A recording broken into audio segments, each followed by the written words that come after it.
causas de problemas matrimoniales. Ahora, muy bien, vamos a comenzar desde la A hasta la Z para identificar la causa de un problema.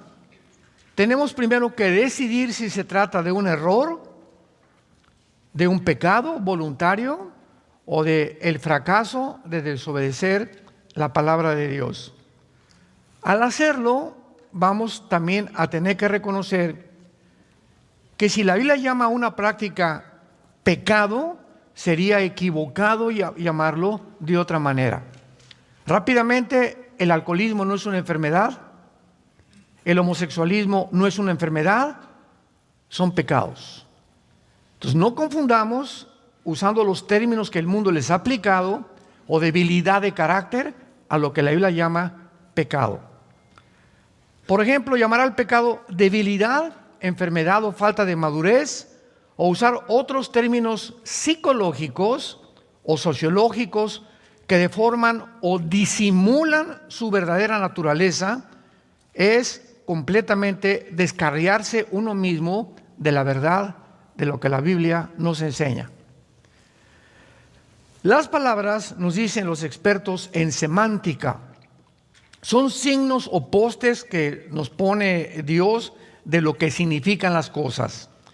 Si se etiquetan las cosas que son pecado con otra naturaleza, con un poste, como por ejemplo hace algunos años la Asociación de Psiquiatría en California, comenzaron a decir que el homosexualismo era una enfermedad. Muy bien, si es una enfermedad, que te la cure un médico. Y no hay ninguna medicina para eso. Pero si les decimos, es Jesucristo, pueden ir a la cruz. ¿Ven la diferencia? Si le decimos un alcohólico, porque en Alcohólicos Anónimos les dicen que es algo enfermo y que toda la vida van a seguir siendo enfermos. Y no hay ninguna esperanza entonces para una persona, porque no, yo soy alcohólico hasta que yo me muera. Pero si le decimos al alcohólico, es Jesucristo la respuesta, lo podemos llevar a la verdadera cura y a la verdadera medicina. ¿Me van siguiendo? Muy bien. Por ejemplo, ya vimos, ¿verdad?, la conducta homosexual como enfermedad. No es ninguna enfermedad. La Biblia le llama y usa dos términos. Uno es abominación y la otra es algo digno de muerte.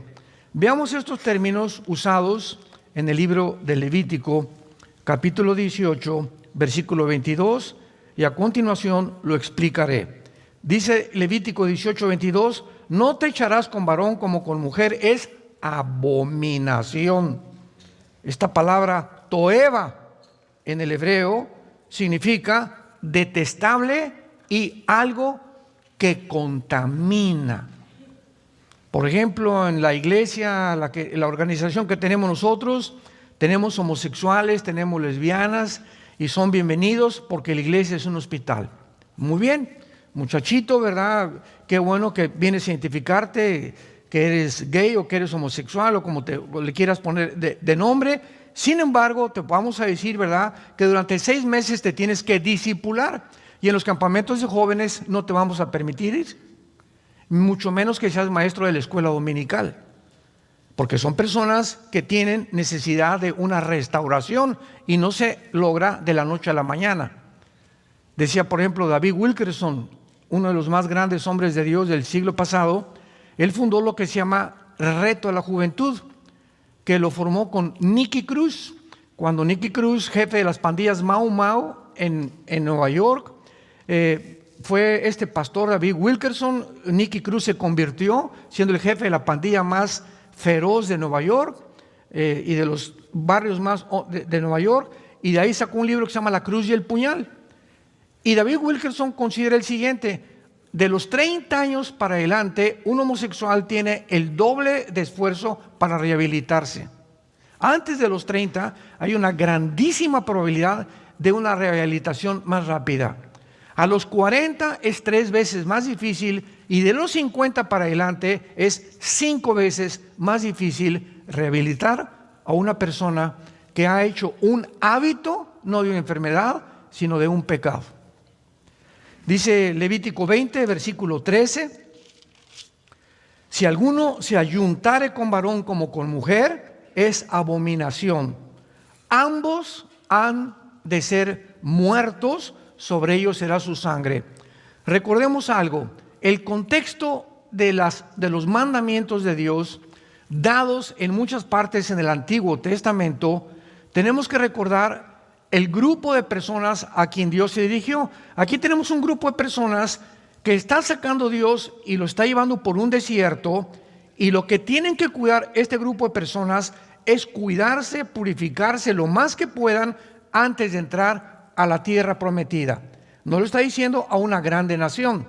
Entonces, si hay un homosexual en este grupo de personas, es tan peligroso que este muchacho va a contaminar a uno o dos muchachos. Esto es inevitable, porque tarde o temprano se va a acostar con uno o con otro, ¿verdad? Y le va a brincar en la noche o a la semana, y sin que nos demos cuenta, ya en la congregación hay 3 o 4 homosexuales. Hay un ejemplo muy grande que acaba de suceder, lo puedo mencionar porque es del conocimiento público, con el grupo de Hillsong, que fue un grupo precioso, una música lindísima de Jesucristo, pero de repente, allá en Australia, comenzaron a permitir que dentro de la banda de los músicos se subieran homosexuales, y que homosexuales dirigieran también la alabanza. Entonces, a los 6 meses se descubre que 2 de ellos ya se habían casado. Y era una organización que está representando a Jesucristo. ¿Qué pasó con los líderes? Pues al ratito cayó uno, cayó otro, etcétera, etcétera, y se hizo un desbarajuste por todos lados. Claro que todavía sigue, ¿verdad? Esta organización, en muy pocas, casi han renunciado todos los pastores de la mayor parte de las naciones. Hay algunos que son honrados. Brian Houston, que fue el fundador, es un hombre de Dios, con su esposa, ya lo exoneraron, ¿verdad? Me equivoqué, pero desgraciadamente no previmos que cometimos un grandísimo error. Mientras se curan, tenemos que excluirlos, porque contaminan.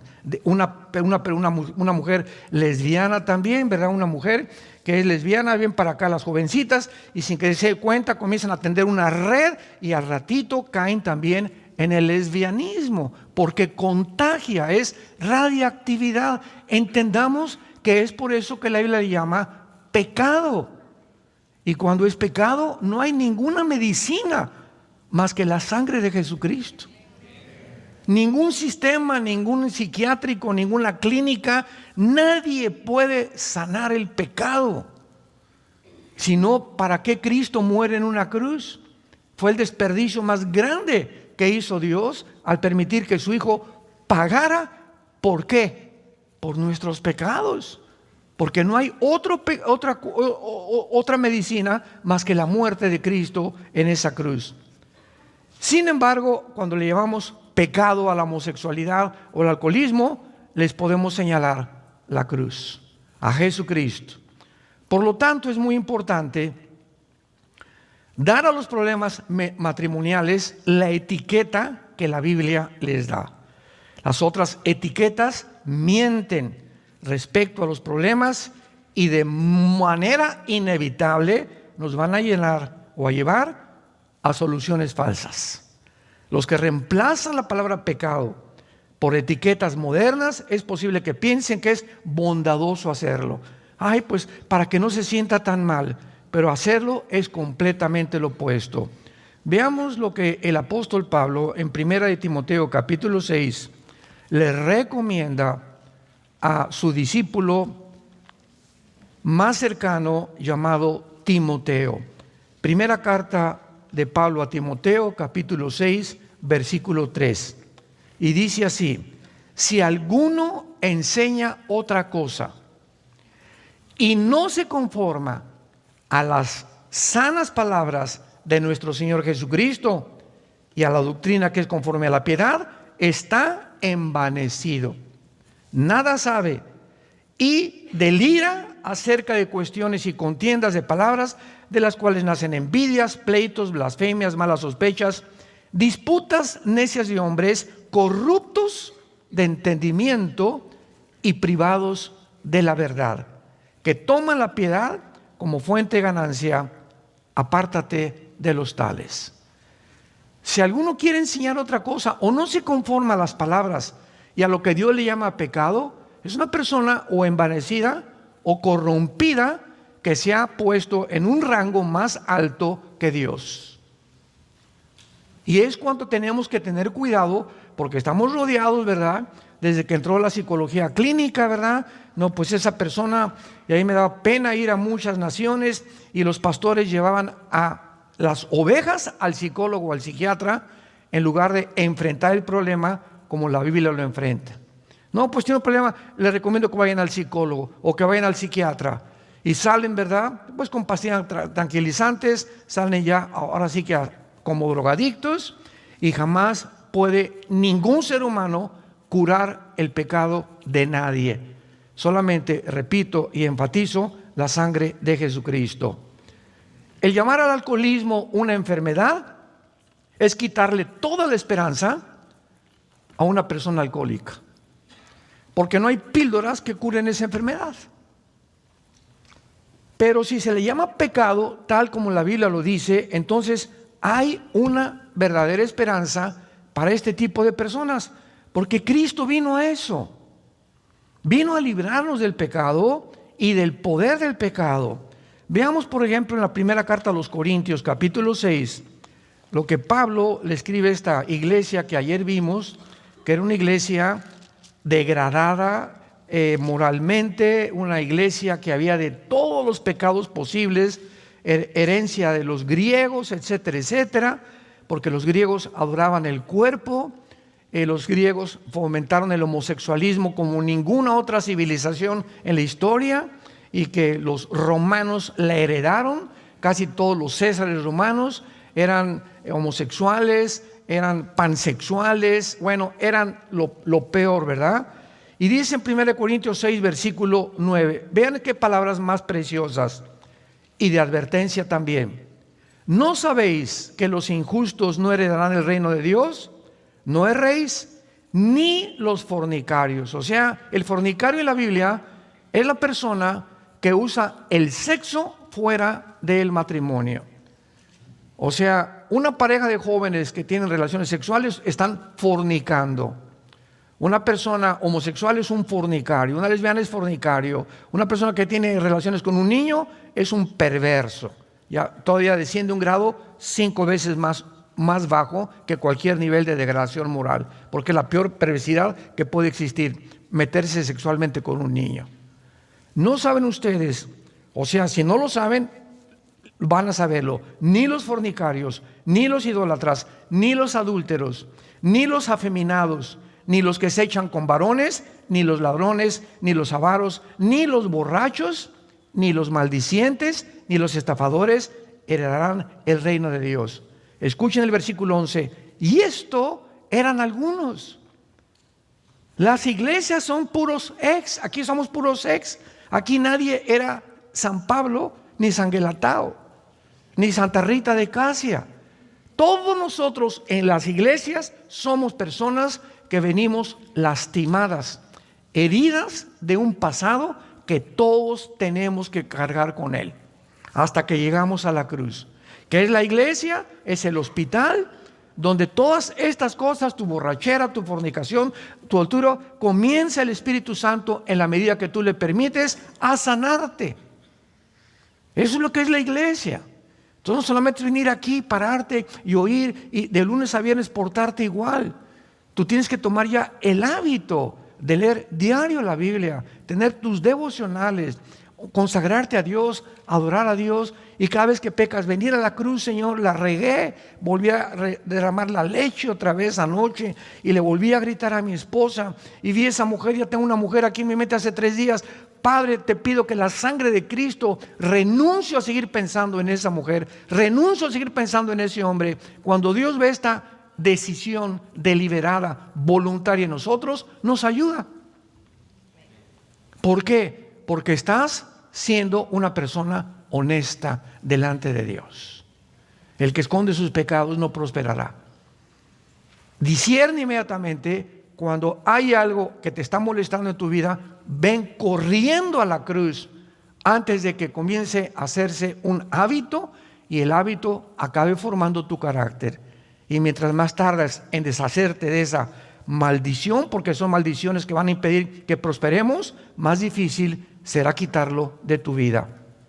Veamos en Romanos capítulo 6, versículo 12 en adelante, lo que dice también el apóstol Pablo acerca del pecado. No reine pues el pecado en vuestro cuerpo mortal, de modo que lo obedezcas en todos sus impulsos desordenados, que se tradujo concupiscencias. Notemos en primer lugar que el pecado es como un rey. Cualquier cosa que entre a tu vida sin que te des cuenta, ya no eres tú el que gobiernas. Y hay una fuerza maligna dentro de tu vida que te está dominando, como la pornografía, la gula, la borrachera, la homosexualidad. Son fuerzas internas que sin que nos demos cuenta nos comienzan a... ¿Quién es un rey? Es una persona que gobierna, que tiene súbditos, que tiene autoridad y que se le tiene que obedecer. Y así le llama el Espíritu Santo al pecado, como un rey. Y se nos manda, ¿qué cosa? Que no lo obedezcamos. Te levantas a las 9 de la noche, quiero pizza. No, ¿qué pizza ni qué nada? Me voy a dormir. Y te va a costar y te vas a dormir. Y al otro día, quiero pizza a las 11 de la noche, no le doy. Y comienzas a tu cuerpo a sujetarlo, y no es mi cuerpo el que me da las órdenes, ahora va a ser mi mente con el poder del Espíritu Santo. Y a los 4 o 5 días que le diga, cállese y no le voy a dar postre en la noche, se convierte en un hábito y he roto esa maldición. Voy caminando por la calle, estoy acostumbrado a ver a las mujeres por aquí, no la veo. Y no veo esto. Y veo la televisión y le cambio de canal. Y cuando lo repites, Dios, el Espíritu Santo en tu vida ve que tienes la intención, no quiero pecar, porque hay la voluntad, y le vuelves y le cambias, a la semana tu mente se levanta una fortaleza contra las tentaciones de Satanás. Nadie cae en adulterio de la noche a la mañana. Nadie.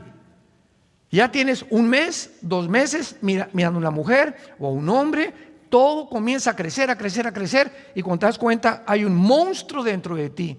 Se convirtió en un rey porque no quisiste obedecer a Dios. Obedeciste tus impulsos desordenados que luchan en contra de la voluntad de Dios.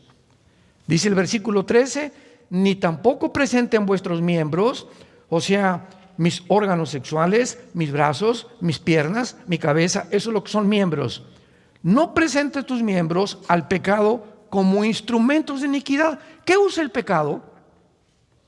Usa mis ojos, usa mis oídos, usa mis brazos, usa mis piernas, mis órganos sexuales, mis pensamientos. El pecado tiene que usar al cuerpo como su instrumento.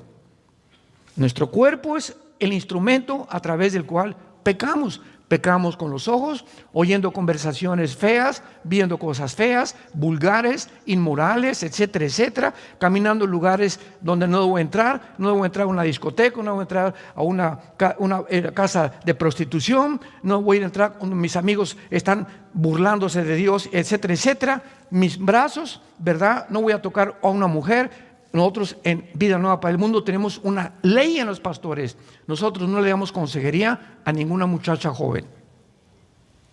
Hermano pastor, ¿me da consejería? Le hablo a mi esposa y si mi esposa no está, no te puedo dar una consejería. ¿Por qué? Porque la carne es débil. Hay hermanas también, ¿verdad? Que llegan, pastor, no, hermana, no se me acerque. No me chille a su esposo o a su mamá. ¿Por qué? Porque comienza el contagio y comenzamos a sentirnos y sin que nos demos cuenta, caemos. Somos hombres igual que ustedes y tenemos que poner reglas y tenemos que poner cercos porque no podemos jugar. ¿Quién jugará con una brasa caliente y la avientas y vas a acabar quemando? Cualquiera que siga mirando a una mujer y la sigues mirando, vas a caer en adulterio tarde o temprano. Porque estás jugando y creyendo que puedes vencer. No es cierto, el espíritu está presto, la carne es más débil de lo que nos imaginamos. Nadie es invulnerable al pecado. Tenemos que poner cercos y cuidar nuestra mente, nuestros pensamientos, lo que vemos, lo que leemos, lo que observamos, si queremos fortalecer interiormente nuestra alma y luchar contra el pecado. Dice el versículo 14 de Romanos 6, porque el pecado no te tiene por qué dominar, porque no estás bajo la ley, estás bajo la gracia. Ahora, antes de que fuéramos nosotros cristianos, yo me acuerdo, mi padre se murió porque se fumaba 3 cajetillas de cigarros delicados sin filtro.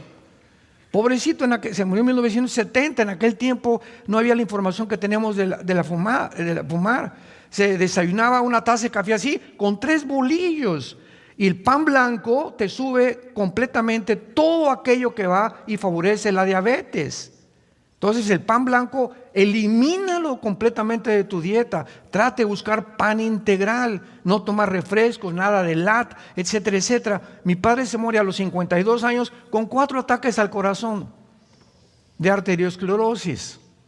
Me impactó tanto la muerte de mi padre porque era un hombre casi 1,90 de estatura, muy fuerte, etcétera, etcétera. Y engordó, y cuando se dio cuenta estaba bien gordo.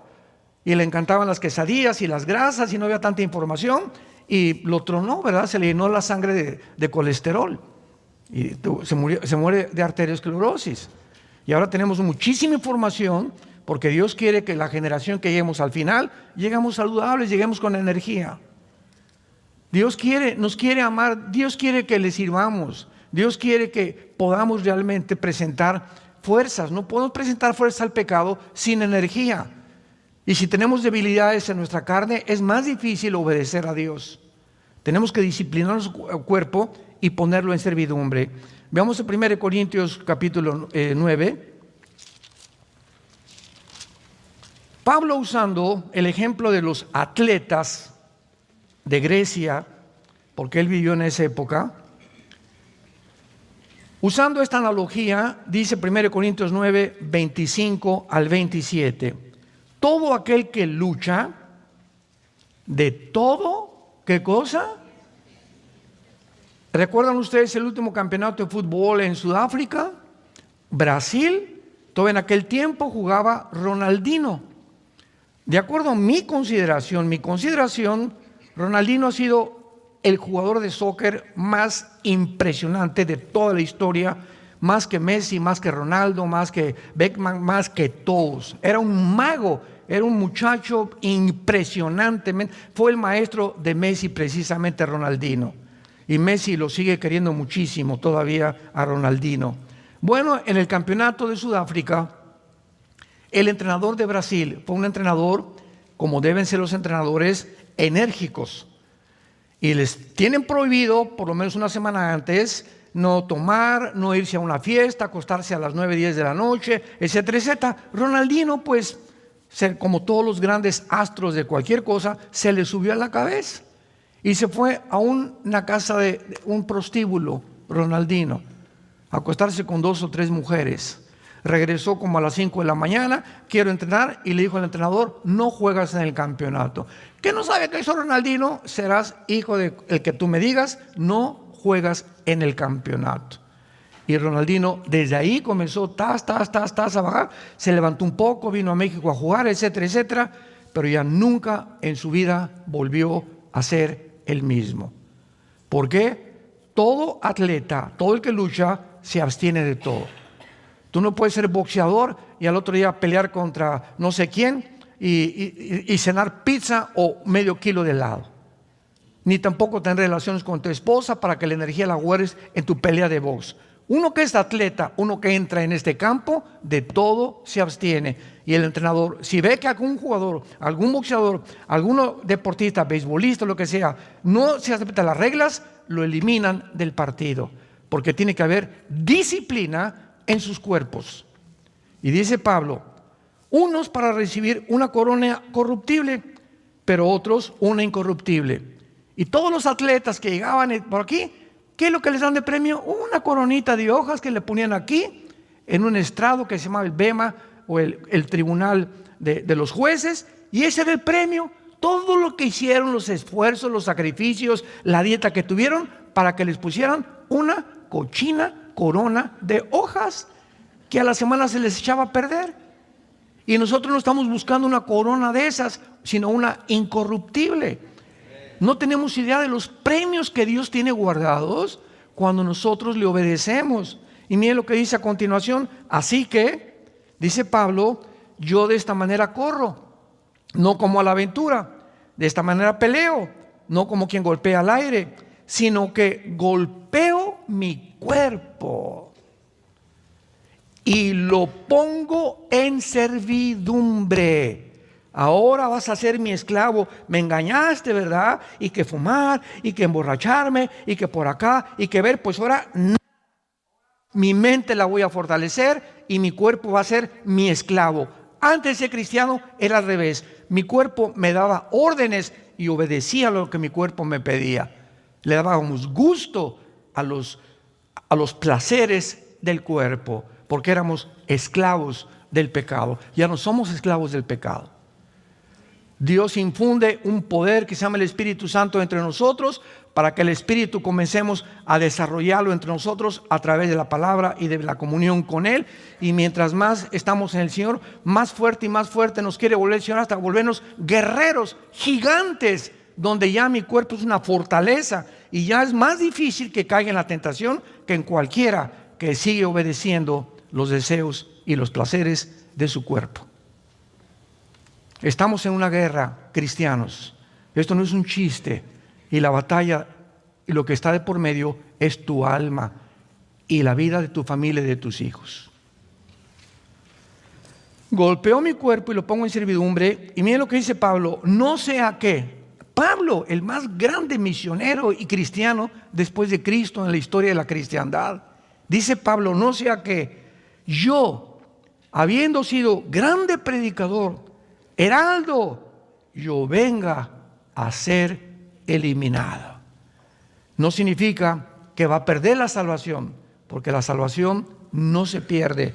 Significa que Dios te puede decir, ya no te uso. Sigues siendo un cristiano, ya no tienes poder, ya no ganas las almas, ya no tienes una pasión por la verdad, todo lo haces ya mecánicamente, te has vuelto un religioso. ¿Por qué? Perdiste las ganas, ya no disfrutas la Biblia, no disfrutas ya nada en la vida. Simplemente, ¿por qué? Porque Dios no te usa. Dice Pablo en otra parte de la carta a Timoteo, en un fregadero, en una cocina de una señora, hay vasos sucios y hay vasos limpios. Viene alguien a mi casa, dice Pablo, y pues le voy a dar un vaso sucio y ponerle ahí cualquier cosa y dar. No, uso los vasos limpios. Los que están sucios están en el fregadero esperando ser lavados, y hasta que no sean lavados no se pueden usar. Y dice Pablo, así son las vidas de ustedes. Cuando Dios quiere usar a alguien, ¿a quién va a buscar? ¿A quién va a usar? Para hablar a tu mamá, para hablar a tu primo, para convencer a un homosexual, para que, ay hermano, venga a orar al hospital por mi enfermito y mándele un recado que se sane. Y usted, hermana, ¿qué no puede ir usted y darle el testimonio y darle el plan de salvación? Es que no puedo. ¿Por qué no puede? Porque está sucia seguramente. Dios usa instrumentos limpios, porque Dios es un Dios santo, santo, santo. Santifíquense para que nos convirtamos en instrumentos útiles para Dios. Muy bien. Vemos entonces claramente que cuando Alcohólicos Anónimos le dice a sus seguidores que tienen que recordarse cada día, durante el resto de su vida que son alcohólicos, no se les ofrece ninguna esperanza.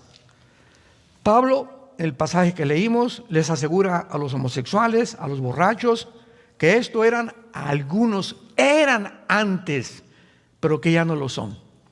Ya han sido lavados, santificados y justificados en el nombre de Jesús.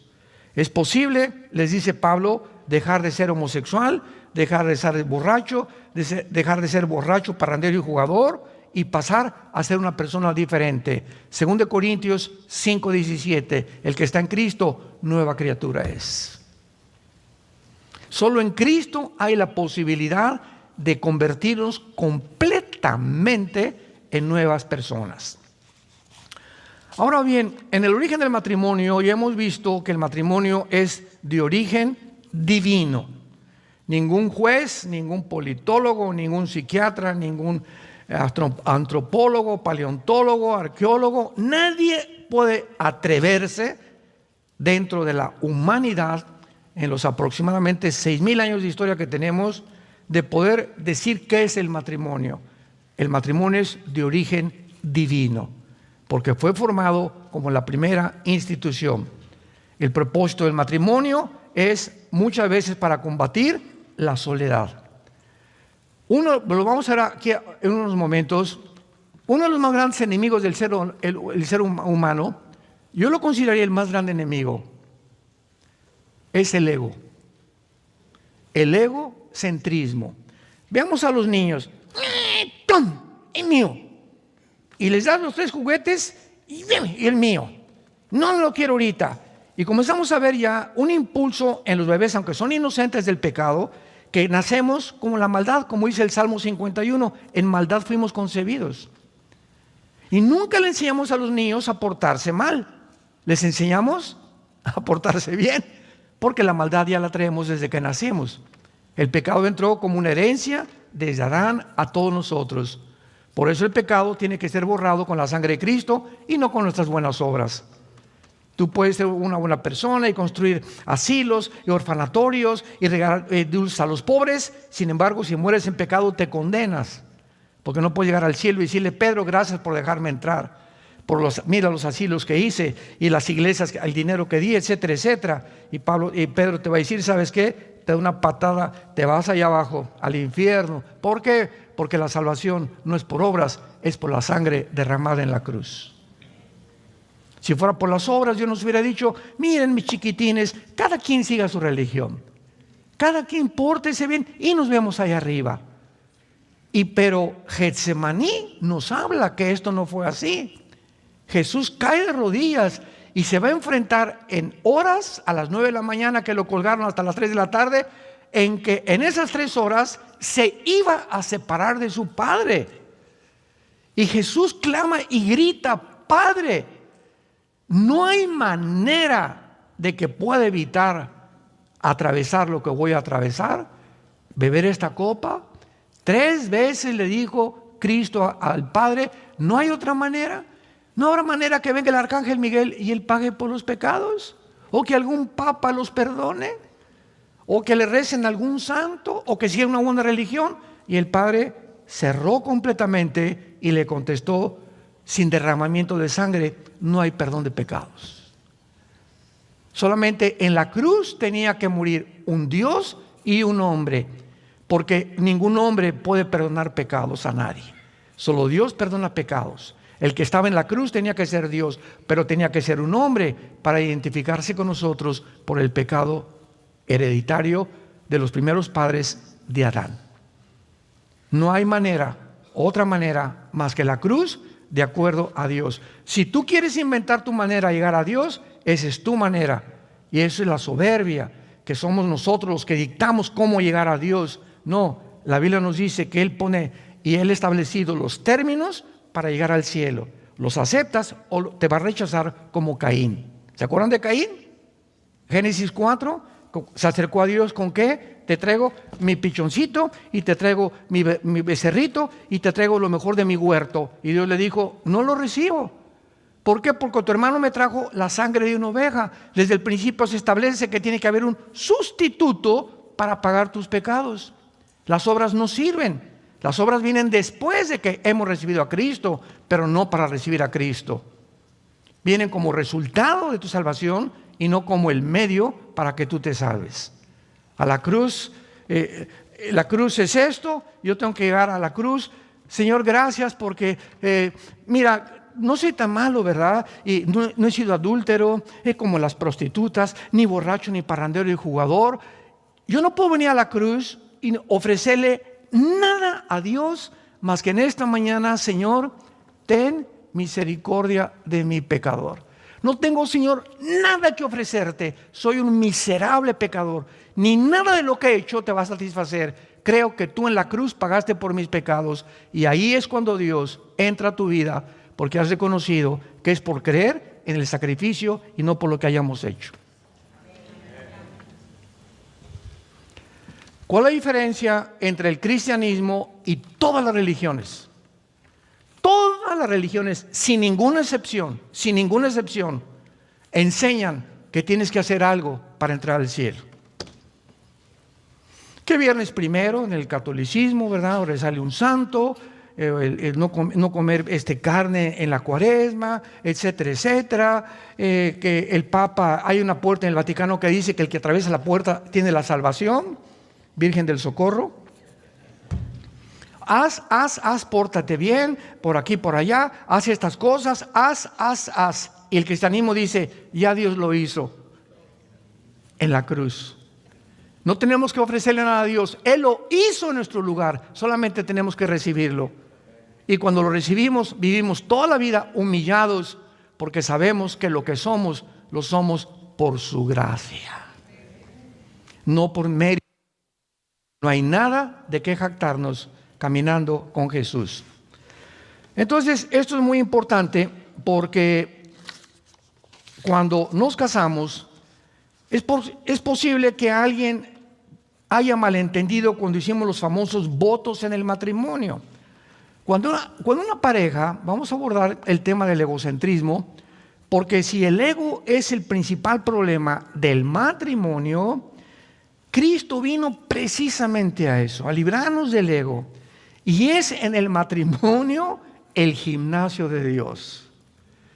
Si hay algún medio a donde podamos ejercitarnos para cada vez matar más nuestro ego, es en el matrimonio. ¿Por qué? Porque cuando venimos a hacer los votos matrimoniales, tanto como si te diste cuenta o no te diste cuenta, se están prometiendo la pareja proporcionarse compañía el uno al otro durante el resto de su vida. Pero tenemos que observar esto con mucho cuidado, porque no estás prometiendo recibir compañía.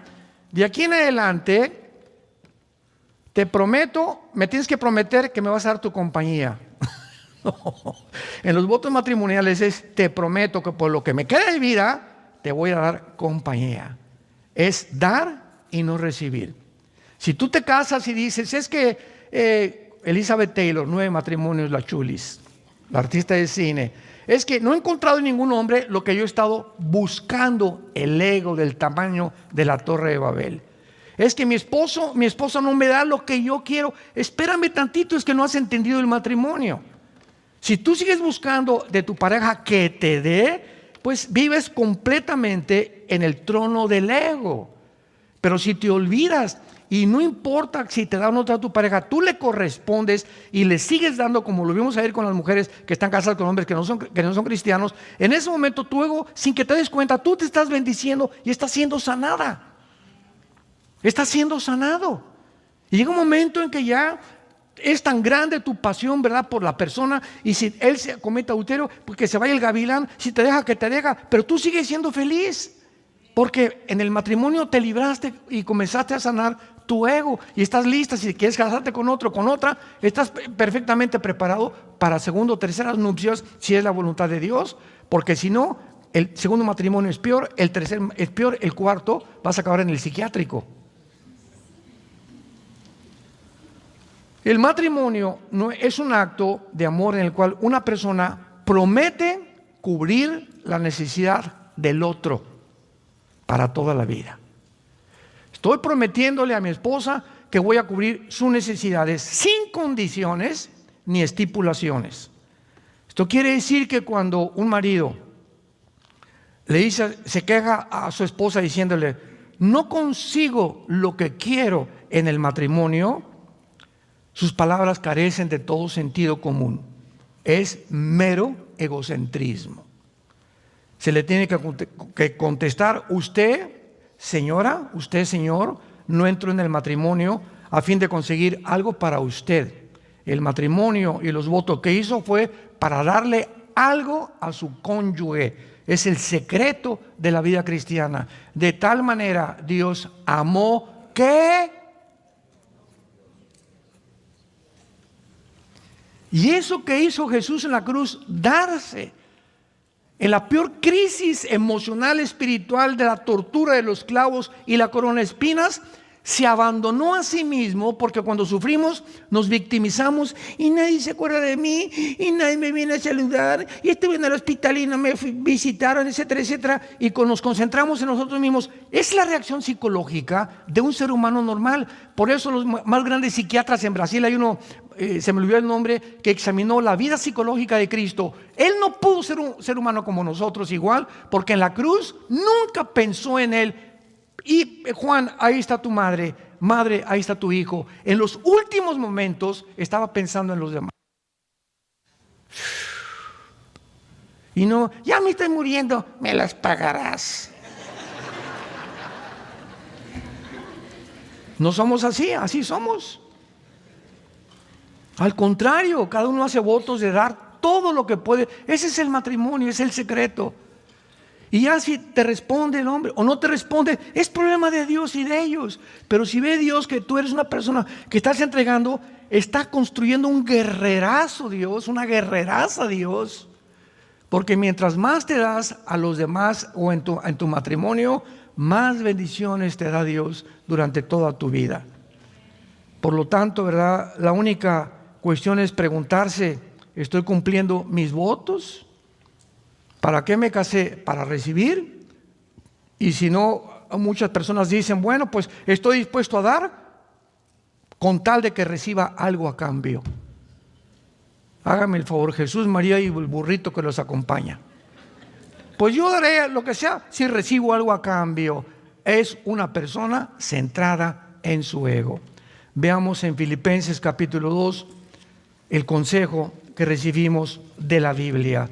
Y está de por medio la vida de Jesús. Jesús no solamente muere en la cruz, sino que vive una vida completamente libre del ego, para enseñarnos que es nuestro más grande enemigo.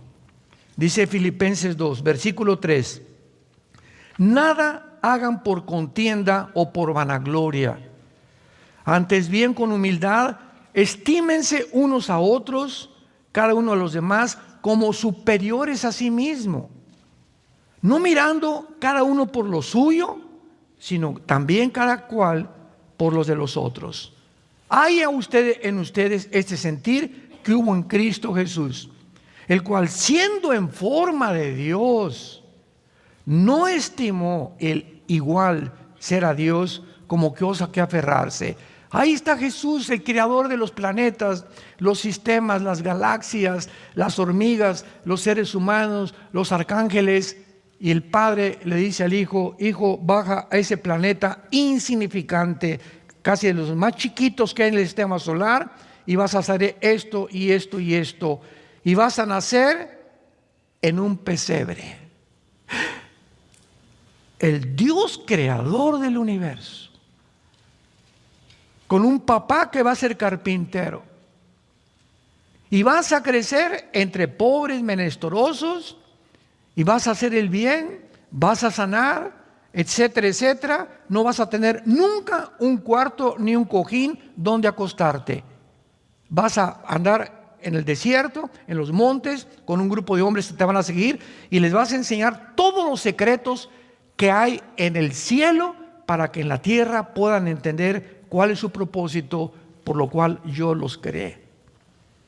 Y finalmente vas a abrir tus brazos en una cruz, y todos los que sanaste y todos los que los demonios que le sacaste te van a gritar: crucifícale. Los que te alabaron al entrar a Jerusalén: Hosana el que viene al rey David, en 5 días te van a crucificar. No confíes en los hombres, no confíes en la fama, no confíes en la popularidad, no confíes en los halagos que te hace la gente.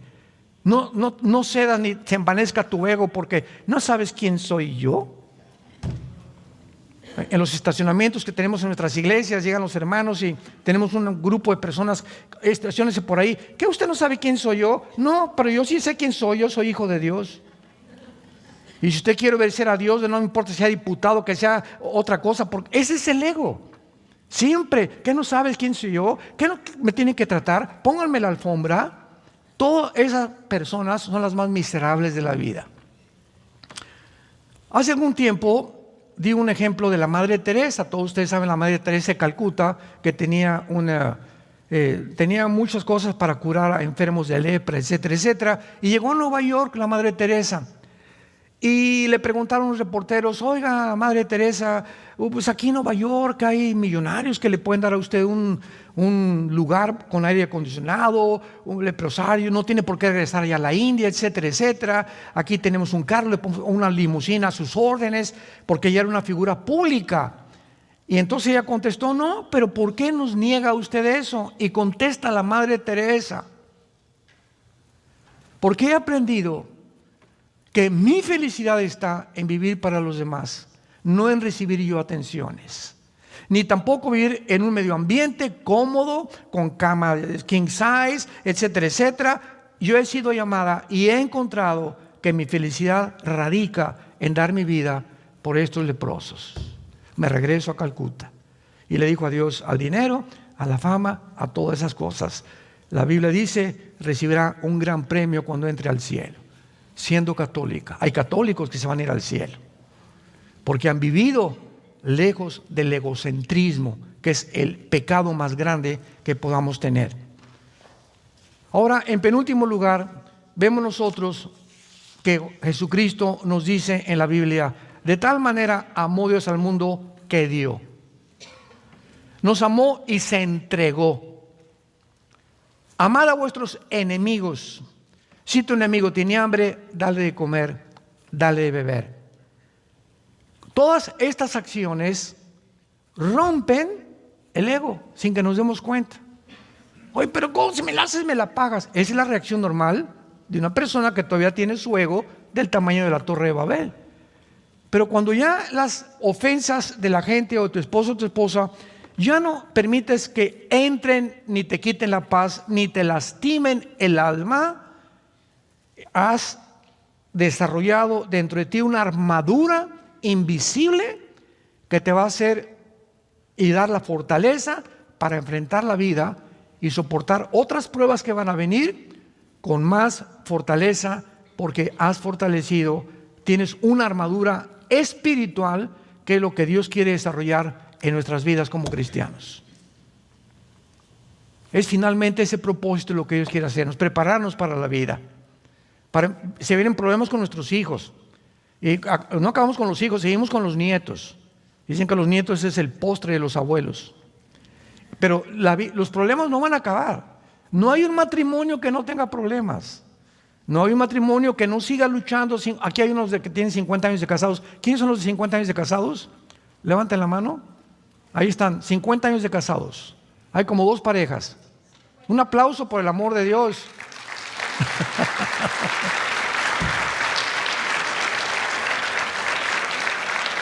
Yo le dije al hermano: hazle una estatua a tu esposa. Y conteste ella: no, los dos nos hemos soportado. Qué lindo, ¿verdad? Para llegar a esa edad, ya las bodas de oro, es porque los dos realmente han puesto su parte. Es la única manera de tener un matrimonio feliz y contento. En otras palabras, notamos que en la Biblia todo comienza con dar. ¿Y dónde se demuestra más el egocentrismo también? ¿En dónde? En la cartera. Porque aquí, cuando sacas la cartera, ahí está completamente, donde está tu tesoro, está tu corazón. Y nos acostumbramos, antes de ser cristianos, a dar limosnas. 5 pesos ahí en la iglesia, 10 pesos, etcétera, etcétera. Lo que les decía ayer, se nos olvida la gente también, y comenzamos a darnos cuenta que la generosidad es un síntoma de los más grandes que existen, en que estás libre del ego, o que por lo menos vas a la mitad de tu camino, porque cada vez sientes más dar y dar de tu tiempo, de tu dinero, de tu esfuerzo. Llegas a la iglesia y no como al cine. Yo llego en el cine y mis palomitas y mi refresco, y no me importa quién está acá ni quién está acá. Cuando llegas a la iglesia no es el cine, llegas al cine, llegas a la iglesia a dar. Vengo ahorita al seminario. Oye, no te conocía, mucho gusto. Doña Chole, ¿cómo está usted? La veo medio triste. ¿Me permite orar por usted? No, que entramos a la iglesia, santo, santo, santo. No saludamos a nadie, no nos importa a nadie, no pusimos los brazos sobre nadie, no oramos sobre nadie.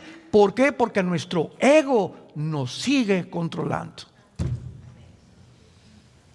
Qué tristeza ver iglesias así, donde cada quien, ¿verdad? Nomás lo mío con orejeras y no saluda a nadie. Oye, mucho gusto, yo no lo había visto cuando llegó usted a la iglesia. Mi nombre es fulano de tal, soy plomero, soy arquitecto, me da mucho gusto que venga. Mira qué bonita familia tiene, estamos para servirles, ¿eh? Y la gente cuando llega a una iglesia y ve que la gente lo recibe así, ¿a quién no le gusta que nos traten bien? ¿A quién no? Vean, este hotel es una característica de los buenos hoteles. Cuando llegas, oiga, señor Alducin, no, señor Alducin, le dije, ¿de dónde me conoces, compadre? ¿Qué, hemos estado en la cárcel juntos o qué? No, de hace 2, 3 años. ¿Cómo que hace 3 años? Sí, porque nos enseñaron a tener una lista de personas que pudiéramos apuntar, los que traen grupos, etcétera, etcétera, y hablarles por su nombre. Porque si alguien se siente importante, es que te digan, oiga, señor Díaz, bienvenido. Ya saben que soy el señor Díaz y me reciben bien, ¿verdad? A todos nos gusta eso, ahí está el ego, ¿no? Ahí está el ego. Nos gusta que nos alaben, que nos exalten, etcétera, etcétera, que nos admiren. Ese es el ego. Y cuando ya evadimos todas esas cosas y lo único que nos importa es buscar dar y pasar tiempo, Cristo se detuvo en todo su ministerio 3, 4 horas con una mujer que llevaba 5 matrimonios, la samaritana, capítulo 4 de San Juan. Una mujer que llevaba 5 matrimonios y con el que estaba viviendo, la chulis, era su amante. ¿Y qué llegó Cristo con esta mujer a decirle? Eres una pecadora, etcétera, etcétera, dame de beber. Sí, y te voy a decir que esa agua vas a volver a tener sed. O sea, sigue buscando en los hombres la felicidad, nunca vas a estar satisfecho. Pero el agua que yo te daré será una fuente que salte de vida eterna en tu vida. Ya no busques en otras mujeres o las fantasías. Con otro hombre sería más feliz. ¿No es cierto? No es cierto. No es cierto. Si con el que tienes no pasaste la prueba, no vas a pasarla con el otro, ni con la otra tampoco. Son puertas falsas porque buscamos siempre el ego de saber quién me va a hacer feliz. Con esa sí sería feliz, con ese hombre sí sería feliz. Mentiras, mentiras, mentiras. Está siendo deshonesto, deshonesta con Dios. Amémonos como Dios nos ha puesto, démosle gracias por la esposa que tenemos, los hijos que tenemos y luchemos por nuestra familia. Padre, te damos gracias en esta mañana, porque sabemos que en el mundo tendremos aflicción. Pablo, quiero decirte, le dice a Timoteo que en los últimos tiempos habrá hombres amadores de sí mismos. La primera característica que Pablo le dice a Timoteo: hombres, mujeres, amadores de sí mismos, centrados en sus intereses, en sus propiedades, en lo que les conviene, en lo que reciben de los demás. Por eso mueren, han alcanzado puestos, presidentes, deportistas, cantantes, y cuando tienen todo eso se dan cuenta que nunca vivieron para los demás, por lo cual en la tercera edad, en la cuarta edad, van a recibir lo que sembraron y van a morir miserables, vacíos, descubriendo tal vez demasiado tarde que vivieron para ellos mismos. Haya pues este sentir en ustedes que hubo en Cristo Jesús, el cual, siendo en forma de Dios, no estimó el igual a ser su Padre en el cielo. Bajo un mundo depravado, a un basurero bajó Dios a caminar entre nosotros y enseñarnos que Él, el creador del universo, se hincaba delante de nosotros a lavarnos los pies. Dios viene a hincarse delante de nosotros. ¿Y nosotros quiénes somos? ¿Cómo puede haber ese orgullo todavía en tantos seres humanos? Tanto egocentrismo en sus propias vidas, buscando siempre aplauso, admiración, halagos que los sirvan, cuando es todo lo contrario lo que Jesús nos enseñó. El más grande entre ustedes no es el que es servido, sino el que sirve a los demás. Ahí está la grandeza, de acuerdo al Dios de la Biblia. Te damos gracias, Señor, en esta mañana por tu palabra, y estamos listos con el poder de tu Espíritu a vivir esa vida que tú quieres que nosotros vivamos, para que podamos realmente decir que por el amor que nos tengamos unos a otros, nuestros mismos hijos sabrán que somos cristianos, que nuestro cristianismo es legítimo, es honesto, es puro, es transparente, porque ejemplo hemos dado de que seguimos los pies del Hijo de Dios, a quien exaltamos en esta mañana y a quien bendecimos porque se llama Jesucristo. Amén.